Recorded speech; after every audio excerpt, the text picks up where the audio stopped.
सो 3 more minutes और 7:55 पे हम लोग शुरू कर देंगे, ठीक है? हाँ हाँ, बिल्कुल सही है। क्योंकि जो बच्चे नहीं आते हैं उनको पता चलना चाहिए कि नहीं आने से लॉस हो सकता है। बिल्कुल सही है।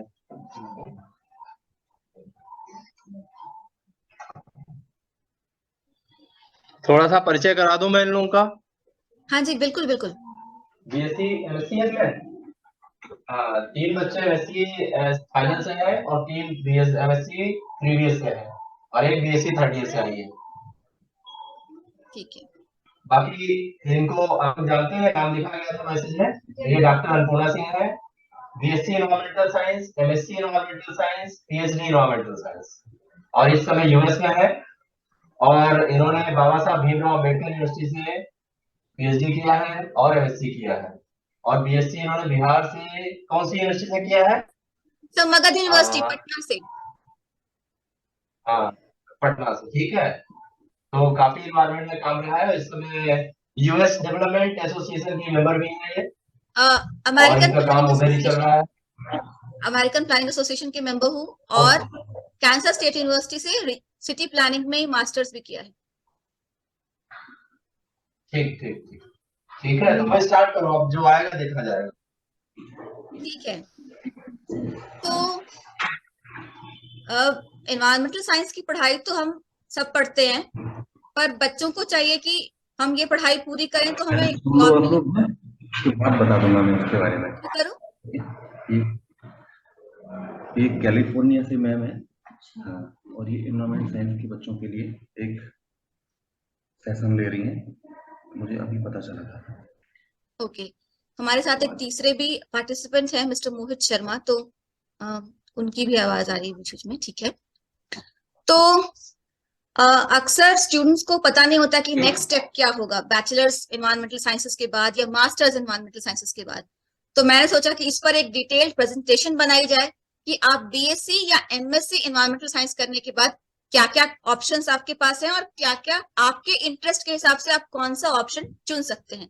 सो let me share my screen. ये प्रेजेंटेशन स्क्रीन पे ही है। तो ये है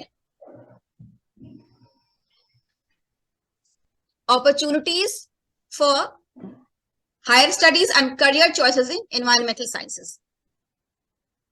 तो क्या क्या अपॉर्चुनिटीज हैं? सॉरी, या तो आप जॉब कर सकते हैं एमएससी या बीएससी एनवायरमेंटल साइंसेस के बाद, या आप एमटेक कर सकते हैं, या फिर आप पीएचडी के लिए जा सकते हैं, या फिर आप स्टडी अब्रॉड के लिए जा सकते हैं, मतलब फॉरेन से पीएचडी या पोस्ट डॉक कर सकते हैं। तो कैसे, हर एक ऑप्शन को डिटेल में जानेंगे कि जॉब्स किस तरह की होती है एनवायरमेंटल साइंस के स्टूडेंट्स के लिए। पब्लिक सेक्टर में जॉब्स होती हैं, गवर्नमेंट जॉब्स। प्राइवेट सेक्टर में जॉब होती है, कंसल्टेंसीज में, कंपनीज में जॉब्स होती हैं। रिसर्च पोजीशन होती है प्रोजेक्ट टू प्रोजेक्ट बेसिस पे अलग अलग लैब्स में, या नॉन गवर्नमेंट ऑर्गेनाइजेशन जो एनजीओ होती हैं उसमें भी जॉब होती है। अब हर एक ऑप्शन को ध्यान से समझेंगे। Public sector jobs, what kind of job exist in environmental sciences in the public sector. तो जैसे पब्लिक सेक्टर यूनिट्स होती है, एनटीपीसी है, गेल है, gas authority of India limited, ONGC है, oil and natural gas corporation है, and other power corporation need environmental officers. के जितने भी पावर कॉर्पोरेशन है जहां एनर्जी का काम होता है उनको एनवायरमेंटल ऑफिसर्स की जरूरत होती है, तो वो वैकेंसीज निकालती है। तो ये एक जॉब है जो पब्लिक सेक्टर में है और काफी पॉपुलर जॉब है। इसके अलावा assistant public sanitary and waste management officer positions जो कि स्टेट्स में है। अभी बिहार गवर्नमेंट ने नवंबर में निकाली थी वैकेंसी और एग्जाम भी हुए, और धीरे धीरे बाकी स्टेट्स पे निकालेंगे, क्योंकि मोदी जी का खास ये एम्फोसिस है कि स्वच्छ भारत अभियान और सॉलिड वेस्ट मैनेजमेंट हो पूरे इंडिया में। और काफी लंबा चौड़ा प्रोजेक्ट है गवर्नमेंट का, how to manage solid waste. तो इसलिए अलग अलग स्टेट्स में बारी बारी वैकेंसीज आएंगी assistant public sanitary and waste management officer के लिए। बिहार में आ चुकी है और स्टेट्स में भी आ। इसके अलावा साइंटिस्ट बी की पोजीशन होती है सेंट्रल पोल्यूशन कंट्रोल बोर्ड में होती है, या सीएसआईआर की लैब में, या आईसीएआर में, या Eicher Indian Institute of science and education and research जो है, या आईआईटीज में, या दूसरे गवर्नमेंट इंस्टीट्यूट्स में। तो साइंटिस्ट बी की पोजीशन भी आती है जहां पे एमएससी एनवायरमेंटल साइंसेस के लिए वैकेंसी आती है। इसके अलावा फैकल्टी पोजीशंस होते हैं अलग अलग इंस्टीट्यूट्स में, गवर्नमेंट के और यूनिवर्सिटीज में। और यहाँ पर नेट और पीएचडी जो है फैकल्टी पोजीशन में चाहिए होता है। एलिजिबिलिटी तो सिर्फ नेट ही होती है, लेकिन क्योंकि कंपटीशन बहुत ज्यादा है तो बिना पीएचडी के फैकल्टी पोजीशन में होना मुश्किल होता है, तो नेट भी चाहिए और पीएचडी भी चाहिए, और एमएससी आपकी 55% मार्क्स से कम होना चाहिए। आई थिंक ये भी क्राइटेरिया है, इसको कंफर्म करना होगा क्योंकि कुछ यूनिवर्सिटीज में वैरी करता है क्राइटेरिया। और जॉब, इसके अलावा प्राइवेट सेक्टर की जॉब्स कौन कौन सी हैं? पब्लिक सेक्टर की तो बात हो गई, प्राइवेट सेक्टर में कंसल्टेंसीज में जॉब है। तो एक वेबसाइट है जहां पे इंडिया में जितने भी एक्रेडिटेड सर्टिफाइड कंसल्टेंसीज हैं उनकी पूरी लिस्ट है। तो वो लिस्ट आप देखिए तो आपको पता चलेगा कि इंडिया में कितनी कंसल्टेंसी है जो एनवायरमेंटल साइंस के फील्ड में काम कर रही है और जो आपको जॉब दे सकती हैं। तो मैं वो लिस्ट को जरा खोल देती हूँ।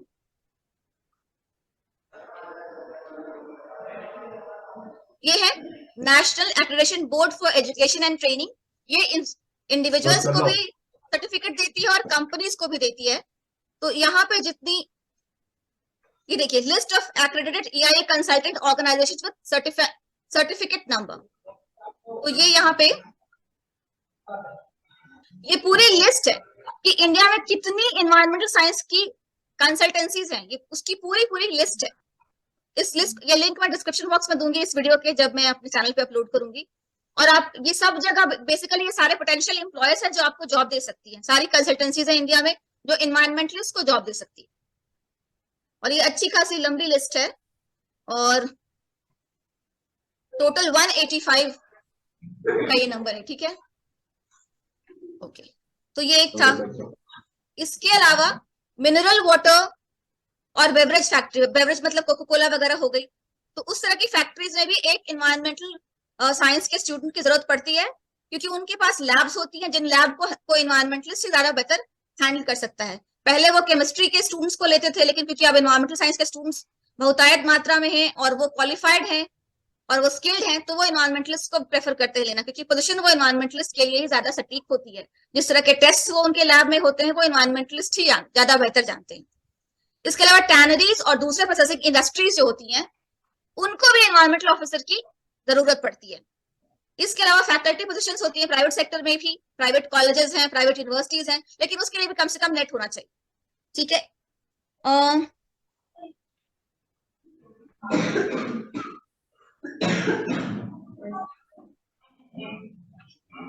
इसके बाद research positions on project basis, कि बहुत सारी यूनिवर्सिटीज और साइंटिफिक लैब्स होती हैं जो कि गवर्नमेंट की भी लैब्स हो सकती हैं, प्राइवेट की भी लैब्स हो सकती हैं। CPCB की लैब्स होती हैं, IIT की लैब होती है, आईसर की लैब होती है, NIT की lab, NIDM national institute of disaster management, वहां भी प्रोजेक्ट बेसिस पे एनवायरमेंटलिस्ट की जरूरत पड़ती है। ठीक है, और जब प्रोजेक्ट बेसिस पे जरूरत पड़ती है तो उस पोजीशन आती है, JRF की पोजीशन आती है, SRF की पोजीशन आती है, प्रोजेक्ट असिस्टेंट की आती है, टेक्निकल असिस्टेंट की आती है, प्रोजेक्ट एसोसिएट की पोजीशन आती है, कॉन्ट्रैक्ट बेसिस पे टाइम टू टाइम। एक मैं ये वेबसाइट खोल के आपको दिखाना चाहती हूँ, national institute of disaster management है। ये आपको पता होना चाहिए क्योंकि ये लोग बहुत सारे कोर्सेज में सर्टिफिकेट कोर्स कराते हैं, तो ये स्टूडेंट्स को पता होना चाहिए कि क्या है। जैसे अभी रजिस्ट्रेशन ओपन है, are you looking for a pathfinder online course on disaster risk management that can enhance your knowledge, skill and competency.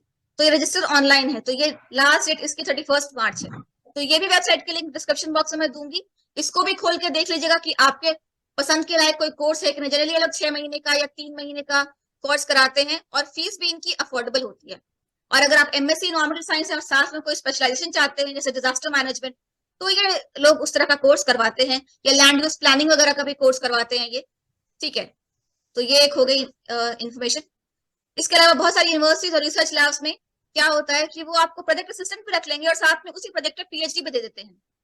तो आपको प्रोजेक्ट असिस्टेंट की जो सैलरी है वो मिल गई और साथ में आपका PhD भी हो जाता है। ये भी एक ऑप्शन होता है। इसके अलावा जॉब्स इन NGOs, NGO में कौन कौन सी जॉब्स होती हैं? तो लोकल NGOs होती हैं जो शहर में ही जिनका दायरा होता है, या नेशनल NGO होती है जिनका दायरा एक देश के अंदर होता है, इंटरनेशनल NGO जैसे यूनिसेफ होता है, ग्रीन पीस होता है, ऐसे बहुत सारे इंटरनेशनल NGOs हैं जो एनवायरमेंटलिस्ट को प्रेफर करते हैं जॉब में, अगर आपके पास रिक्विजिट स्किल है तो उस तरह से NGOs में भी बहुत अच्छी जॉब्स आती हैं। और फॉर स्टार्ट करियर स्टार्ट करने के लिए आप अगर किसी लोकल NGO से जुड़ जाते हैं और इंटर्नशिप या जॉब करते हैं तो आपको बहुत अच्छा एक्सपीरियंस होता है। तो इसलिए NGO को जॉब की जो जॉब है उसको कम करके नहीं आंकना चाहिए, वो भी इक्वली यूजफुल रहती है, क्योंकि उससे बहुत कुछ आप सीखते हैं जो आपको किसी और जॉब में सीखने को नहीं मिलेगा। NGO generally solid waste management के फील्ड में या रिवर क्लीन अप प्रोजेक्ट्स पे या एनवायरमेंटल अवेयरनेस के फील्ड में काम करती हैं। हालांकि कुछ एनजीओ वर्मी कंपोस्टिंग वगैरह वो भी सॉलिड वेस्ट मैनेजमेंट का ही पार्ट है, तो उस पर भी काम करती हैं और वो इंटर्नशिप भी देती है कुछ एनजीओ। तो आपके शहर में अगर कोई एनजीओ है तो प्लीज पता कीजिए, और वहां पे सब अकेले मत जाइए, 3-4 लड़कियां या पूरी क्लास मिलकर एक ग्रुप बना के जाइए। कोई फैकल्टी साथ जाते हैं तो उनको भी वो भी अच्छा रहेगा। और देखिए कि वो एनजीओ किस तरह का काम करती है, देखिए कि वो एनजीओ आपको इंटर्नशिप दे सकती है कि नहीं, वहां जॉब के क्या प्रोस्पेक्ट्स है और वो क्या एग्जैक्टली एनवायरमेंट के फील्ड में कर रही है, तो आपको बहुत कुछ सीखने को मिलेगा। तो लोकल एनजीओ को जरूर विजिट कीजिए। इसके अलावा जॉब्स कहाँ, मतलब ठीक है जॉब्स आपको ढूंढनी है, पर जॉब ढूंढने के लिए पोर्टल्स या वेबसाइट कौन कौन सी है, तो एक तो मैं अपने चैनल पे ही हमेशा ऑलमोस्ट एवरी अदर डे जो भी एनवायरमेंटल साइंस रिलेटेड जॉब्स आती हैं उनको मैं कोशिश करती हूँ कि मेरे चैनल पे वो जरूर हो। तो एक बार मैं बस खोल के 1 सेकंड के लिए आपको दिखा देती हूँ। ये है लिंक,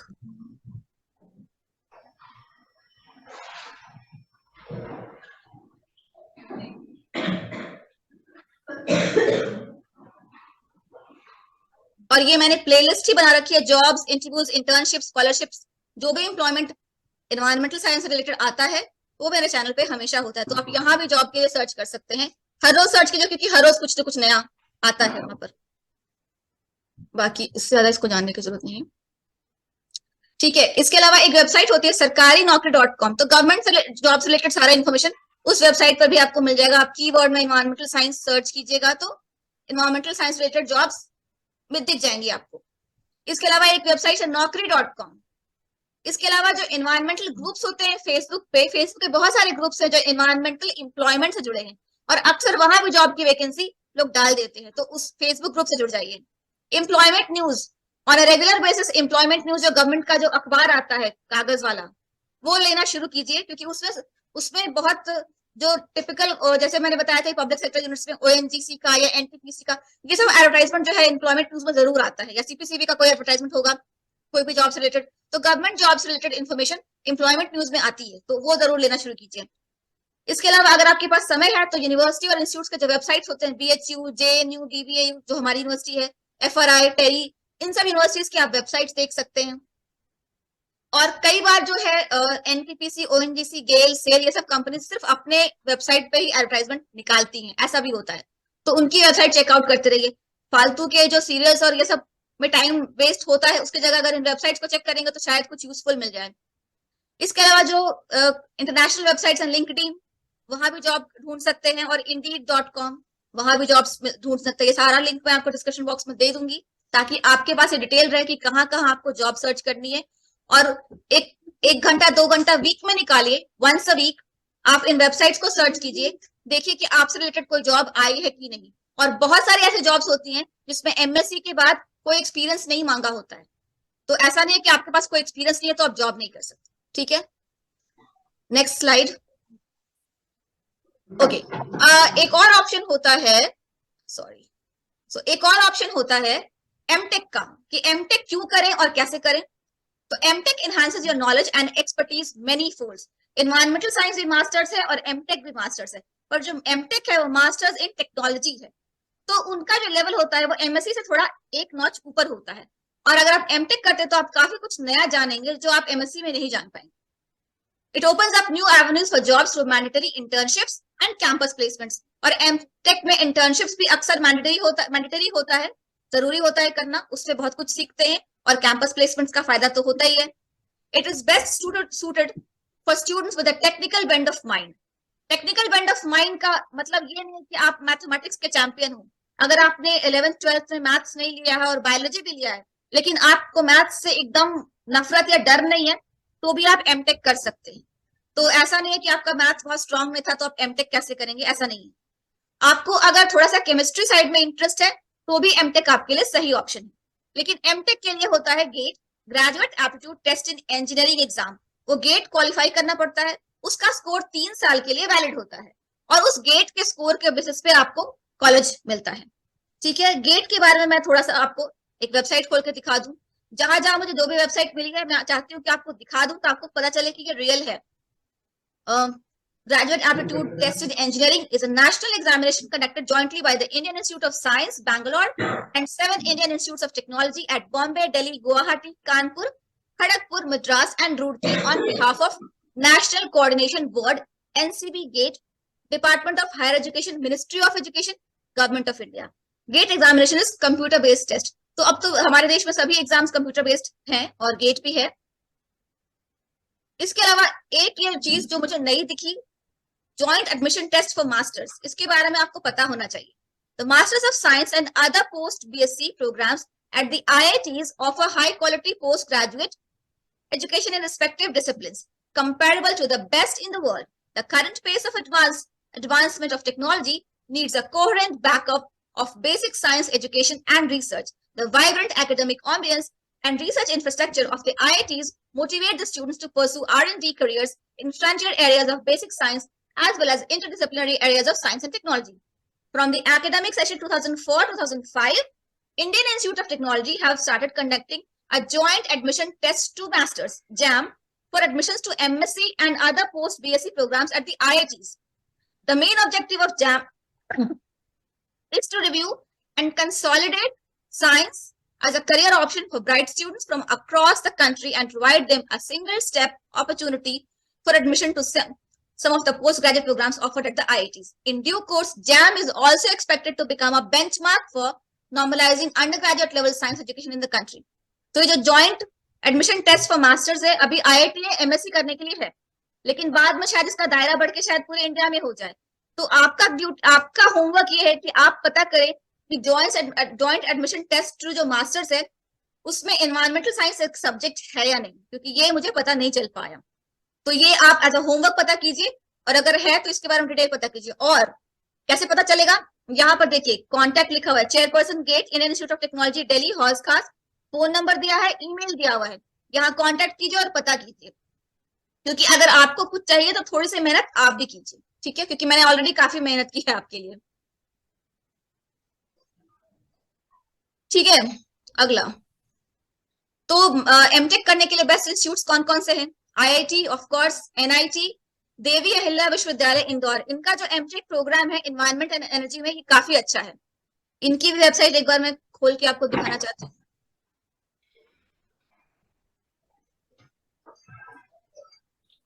ओके, और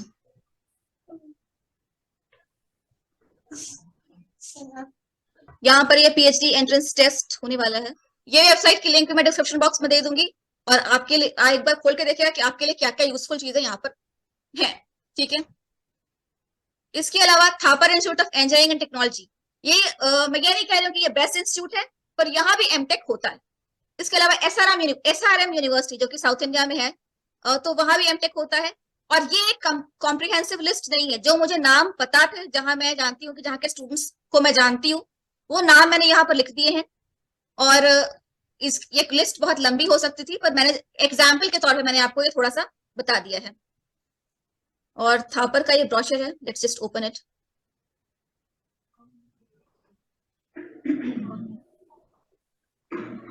तो एमटेक इन एनवायरमेंटल साइंसेस, इनकी जो last date of online application है जुलाई 31 है. एमटेक की Thapar Institute of Engineering Technology, MTech environmental science and technology, scholarships and internships for GATE candidates rupees 17,400 per month, for non-GATE candidates rupees 10,000 per month. ये भी link description box में आपको दी जाएगी, इसको भी खोल के आप डिटेल देख लीजिएगा कि यहाँ पे आपके लिए क्या यूजफुल इन्फॉर्मेशन है. इनकी ऑनलाइन एप्लीकेशन की डेट तो अभी 31 जुलाई तक है. ठीक है, तो PhDs, क्योंकि बहुत सारे स्टूडेंट्स जो साइंस में MSc करते हैं वो अक्सर PhD के लिए जाते हैं. तो क्यों जाए PhD में और कैसे कर सकते हैं PhD, उसके बारे में थोड़ा सा जानते हैं. You need a PhD degree if you want to be a scientist or researcher. अगर आपको रिसर्च करने में इंटरेस्ट है, लैब आपको अच्छा लगता है, तो PhD आपके लिए है. इसके अलावा एनवायरमेंटल साइंस की खासियत ये है कि एनवायरमेंटल साइंस में सारी रिसर्च लैब में नहीं होती है. बहुत सारी रिसर्च सर्वे बेस्ड या फील्ड बेस्ड रिसर्च भी होती है, जैसे फॉरेस्ट्री की रिसर्च होती है, या कोई सर्वे सॉर्ट ऑफ वर्क होता है कि वाटर क्वालिटी का सर्वे आपने एक एरिया में किया, ये भी रिसर्च होती है, और ये लैब बेस्ड नहीं होती है. तो जरूरी नहीं है कि अगर आपको सिर्फ लैब पसंद है तभी आप PhD कर सकते हैं. अगर आपको फील्ड वर्क पसंद है तो फिर आप उस तरह का कोई टॉपिक चुन के उस पर PhD भी कर सकते हैं. ठीक है, a PhD degree is needed for assistant professorship. Merely qualifying that is not enough. We all know this. You can go for post doctoral research after completing PhD, और पोस्ट डॉक्टरल रिसर्च आप foreign से कर सकते हैं PhD complete करने के बाद। और कोई बहुत मुश्किल चीज नहीं है, कोई नामुमकिन चीज नहीं है कि हम कैसे कर पाएंगे या हमारे पास उतने रिसोर्सेज नहीं है, ऐसा कुछ भी नहीं है। पोस्ट डॉक बाहर से करना एक वाइबल ऑप्शन है और अचीवेबल गोल है, ठीक है, बहुत मुश्किल चीज नहीं होती है। You can do a PhD from either India और a foreign university, USA, Europe, Singapore, Japan, Australia and New Zealand. These are good destinations for a foreign degree, क्योंकि फॉरेन डिग्री तो चाइना में भी होती है, फॉरेन डिग्री तो Philippines में भी होती है। पर जहां की फॉरेन डिग्री मुझे पता है कि एजुकेशन की जो क्वालिटी है वहां की अच्छी है इंडिया से, तो यूएसए है, यूरोप है, सिंगापुर, जापान, ऑस्ट्रेलिया और न्यूजीलैंड, ये इन जगहों पे उनका रिसर्च, उनकी जो रिसर्च की क्वालिटी है वो बहुत अच्छी है। To do a PhD from an Indian university you need to either qualify NET और appear for the entrance test which is conducted every year. तो अगर आप इंडिया से पीएचडी करना चाहते हैं तो या तो आप नेट क्वालिफाइड होने चाहिए, या फिर हर यूनिवर्सिटी का जो एंट्रेंस टेस्ट होता है पीएचडी के लिए वो आपको क्लियर करना होगा, क्योंकि कई यूनिवर्सिटीज में अगर आप नेट हैं तो एंट्रेंस टेस्ट से आप एग्जेम्प्टेड होते हैं, एंट्रेंस टेस्ट देना नहीं पड़ेगा, सीधे इंटरव्यू में बुला लेंगे आप, ठीक है। और नहीं तो एंट्रेंस टेस्ट तो होता ही है। Central universities and government research institutes are good places to do a PhD from. और सेंट्रल यूनिवर्सिटीज और गवर्नमेंट का जो रिसर्च इंस्टीट्यूट्स हैं जैसे आईआईटीज वगैरह, तो यहाँ पीएचडी के लिए ये बहुत अच्छा ये जगह होती है। और एक और वेबसाइट है जो मैं चाहती हूँ आप लोग देखें, forest research institute of India, और इनका जो है एडमिशन ब्रोशर है पीएचडी के लिए भी है।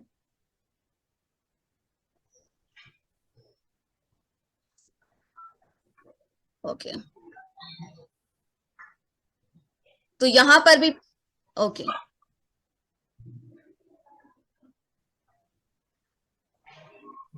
तो यहाँ forest research institute of India में भी एनवायरमेंटल साइंस में पीएचडी होती है, मास्टर्स होता है, और इनका मास्टर्स का जो फॉर्म है अभी आया हुआ है, आई थिंक एफआरआई का फरवरी में ही है फॉर्म उसका, इसलिए मैंने आपको खास तौर से वेबसाइट दिखाई। और मास्टर्स और पीएचडी करने के लिए बेस्ट इंस्टीट्यूट हैं IIT, of course, Indian Institute of forest management Bhopal, ये भी है, इसकी भी वेबसाइट खोल लेते हैं।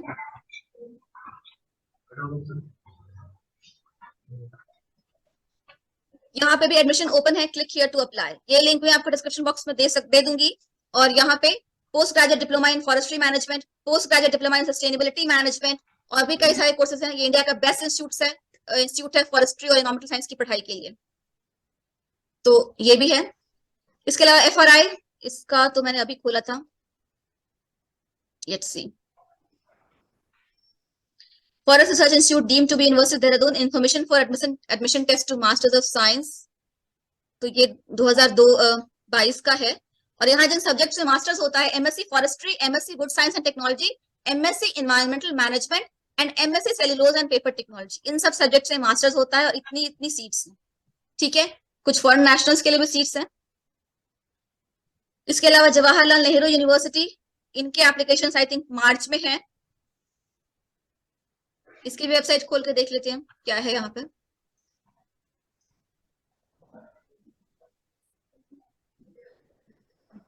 और इन सब जगह पे मास्टर्स और पीएचडी दोनों ही होती है एनवायरमेंटल साइंसेज में, क्योंकि मोस्टली अच्छे इंस्टीट्यूट में अगर मास्टर्स है तो पीएचडी भी है।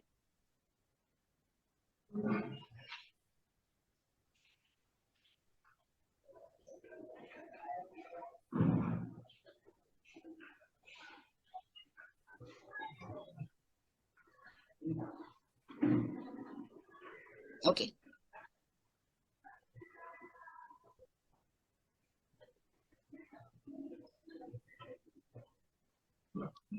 ओके इसके अलावा TERI school of advanced TERI school of advance study New Delhi, applications are open, इनकी भी एप्लीकेशन ओपन है। और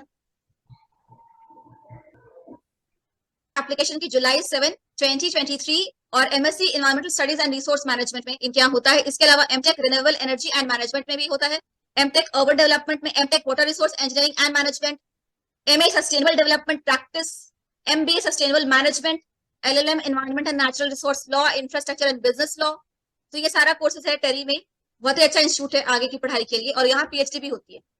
इसके अलावा बनारस हिंदू यूनिवर्सिटी, इसके अलावा बाबा साहब भीमराव अम्बेडकर सेंट्रल यूनिवर्सिटी जो हमारी यूनिवर्सिटी है, वहां भी एमएससी और पीएचडी दोनों ही एनवायरमेंटल साइंस में है और वो कोर्स काफी अच्छा है, प्रेस्टिजियस है। तो ये एमएससी और पीएचडी के लिए है। एक minute, okay.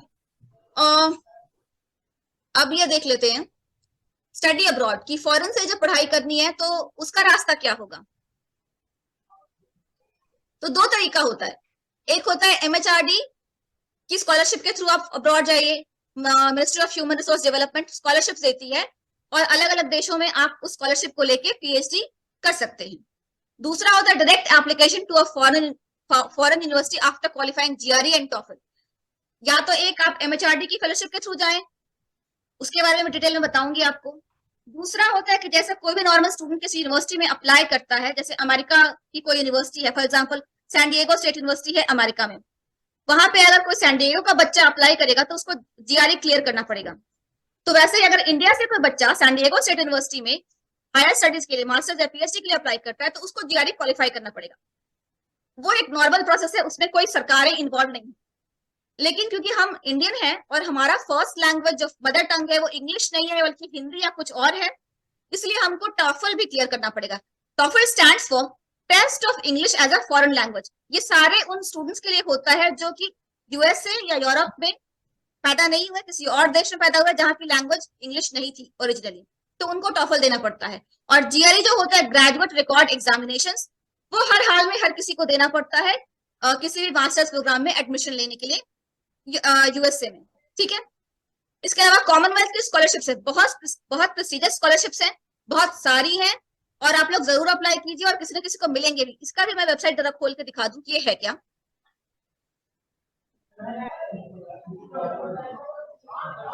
Can you hear me okay? Okay, तेज बोलो। तेज बोलूं? और अरे तुम्हें नहीं, बच्चों से कह रहा हूँ मैं। मुझे लगा मैं इतना तेज बोल रही हूँ बगल के कमरे में आवाज आ रही। ओके, लेवल ऑफ कोर्स और स्टडी, मास्टर्स, 1 ईयर कोर्स या पीएचडी, इनके लिए कॉमनवेल्थ स्कॉलरशिप होती है। और ये देखिए यूनाइटेड किंगडम के लिए है और सब्जेक्ट है engineering and technology, environmental studies भी है। कॉमनवेल्थ स्कॉलरशिप इन्वायरमेंटलिस्ट को भी मिल सकती है, ठीक है। इन्वायरमेंटल स्टडीज है, रिमोट सेंसिंग टेक्नोलॉजी है, काफी कुछ है इसके अलावा। और ये नंबर ऑफ स्कॉलरशिप 25 से 30 है, तो अच्छी खासी स्कॉलरशिप्स हैं, ठीक है। इसके अलावा मैं सारा डिटेल नहीं पढ़ रही हूँ, मेन डिटेल्स पढ़ रही हूँ क्योंकि फिर बहुत लंबा हो जाएगा।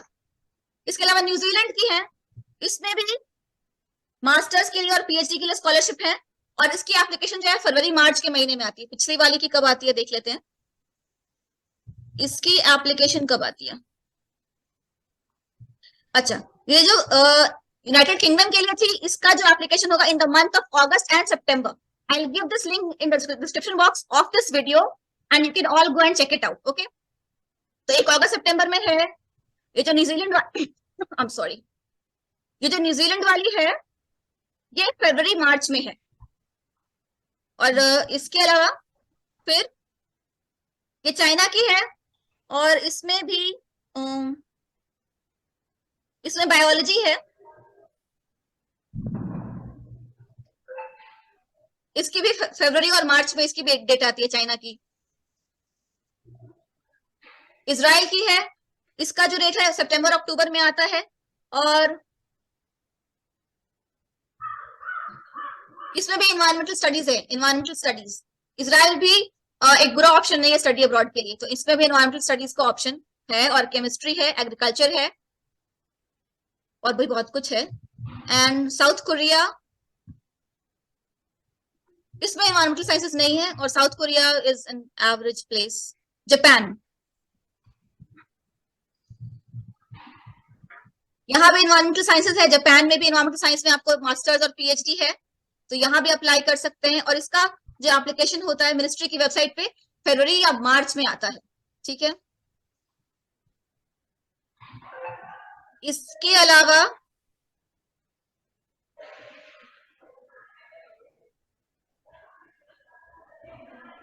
फिर मेक्सिको है, मेक्सिको की जो स्कॉलरशिप है उसमें ये विजिटिंग प्रोफेसर के लिए है। श्रीलंका, तो इन सब देशों में पढ़ाई के लिए स्कॉलरशिप्स अवेलेबल हैं, और भी है लिस्ट, पर मुझे जितनी इन्फॉर्मेशन मिल पाई है मैं आज उतनी ही दे रही हूँ। और एक ये और वेबसाइट है स्कॉलरशिप एंड एजुकेशन लोन्स की, ये गवर्नमेंट ऑफ इंडिया की वेबसाइट है, तो इसको भी मैं दिखाना चाहती हूँ कि ministry of education department and higher education,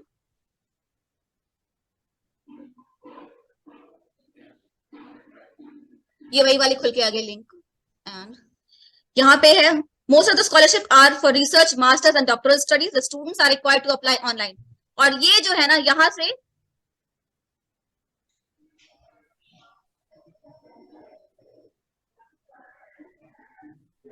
ये स्कॉलरशिप पोर्टल है, तो यहाँ पे आपको ऑनलाइन अप्लाई करना है रजिस्टर करके। और ये है public notice, let's look at it. British Council women in STEM scholarship, ये अभी ओपन है स्कॉलरशिप। पब्लिक नोटिस फॉर चेक रिपब्लिक स्कॉलरशिप्स, ये भी ओपन है। तो ये सारी वेबसाइट्स के लिंक मैं डिस्क्रिप्शन बॉक्स में आपको दूंगी, और आप सारी खोल खोल के तसल्ली से जो फालतू का टाइम सीरियल और मूवी देखने में वेस्ट करते हैं, वो इन वेबसाइट्स को चेक करने में यूज कीजिए, तो कुछ फायदा होगा। ठीक है, अच्छा, बुक्स टू रेफर। अगर आप टॉफल या जीआरई की तैयारी कर रहे हैं तो किताबों की जरूरत पड़ती है, तो कौन सी किताबें चाहिए होंगी? So let's take a look. Mometrix test preparation TOEFL preparation book 2023-24, ये Amazon पे अवेलेबल है। टॉफल के प्रिपरेशन के लिए काफी अच्छी बुक है। अगर ये नहीं मिले तो प्रिंसटन रिव्यू टॉफल आईबीटी प्रेप 2022, ये ले सकते हैं। जीआरई के लिए जो ग्रेजुएट रिकॉर्ड एग्जामिनेशन है उसके लिए Mometrix test preparation GRE test prep 2023-2024, Kaplan GRE prep plus 2022, the Princeton Review GRE premium prep plus prep 2023, यही लिस्ट ऑफ बुक्स हैं जीआरई और टॉफल के लिए। जो बेस्ट बुक मुझे लगती है वो मोमेट्रिक्स की है, और इसके अलावा यूट्यूब पे फ्री वीडियोस हैं, वो भी आप देख सकते हैं। ओके, तो आज के लिए 1 मिनट,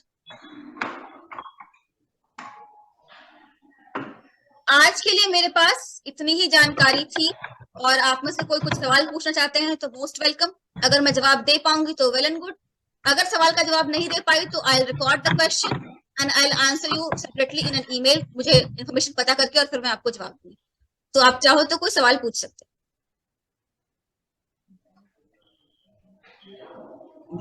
कुछ पूछो तुम लोग।